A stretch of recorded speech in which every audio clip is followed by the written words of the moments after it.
రావడం నిజంగా కూడా అదృష్టం. ఎందుకంటే ప్రజలు స్వచ్ఛందంగా మోడీ గారు వస్తుడు, మోడీ గారు రాముని గుడి ప్రారంభించుకొని మరి మా దగ్గర రావడం నిజంగా సంతోషమైన. ప్రజలంతా స్వచ్ఛందంగా మరి ఈరోజు వాళ్ళకు వాళ్ళే మరి వస్తూ ఉన్నారు. పెద్ద ఎత్తున తరలిస్తాం అన్నా మేము ఈ సభను సక్సెస్ చేయాలి. అదేవిధంగా పెద్ద ఎత్తున మరి ఎలక్షన్ల ముందు ఫస్ట్ సభ తెలంగాణలో మనకి ఇవ్వడం నిజంగా కూడా పెద్దగా అవకాశంగా మేము భావిస్తాం. అదే అనేక అభివృద్ధి కార్యక్రమాలు ఇక్కడ నుంచి మరి వర్చువల్గా వారు ప్రారంభిస్తూ ఉన్నారు. జిల్లా యంత్రాంగం గత 15 రోజుల నుంచి పెద్ద ఎత్తున ఏర్పాటు చేసి మరి మూవ్మెంట్ చేస్తా ఉన్నాం. ఆదిలాబాద్ లో జరిగినటువంటి రేవంత్ రెడ్డి ఒక ప్రధాని మోడీని కలవడం వల్ల ఆ రకంగా మీరు ఏం చూస్తారు భవిష్యత్తు?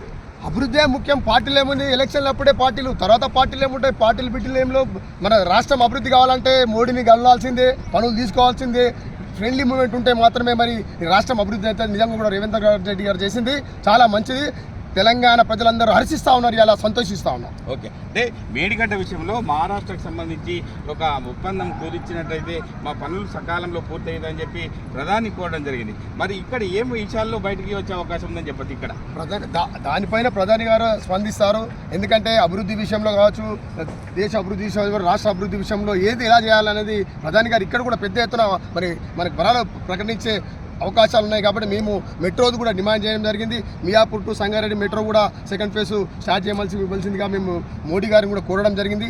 ఇంకా చాలా కార్యక్రమాలు ఉన్నాయి. అన్ని కూడా ఇంకా హైవేస్ కూడా కొన్ని డెవలప్ చేయమని వారికి అప్పీల్ చేయడం జరుగుతూ ఉంది. ఖచ్చితంగా మోడీ గారు సానుకూలంగా స్పందిస్తారని మేము ఆశాభావం వ్యక్తం చేస్తా ఉన్నాం. ఓకే, అంటే మోడీ గారి సభతో, విజయ సంకల్ప సభతో ఈ సంబంధించి ప్రోగ్రామ్ తీసుకున్నట్టయితే బీజేపీ శ్రేణుల్లో ఎటువంటి ఉత్సాహం రాబోతుంది భవిష్యత్తులో?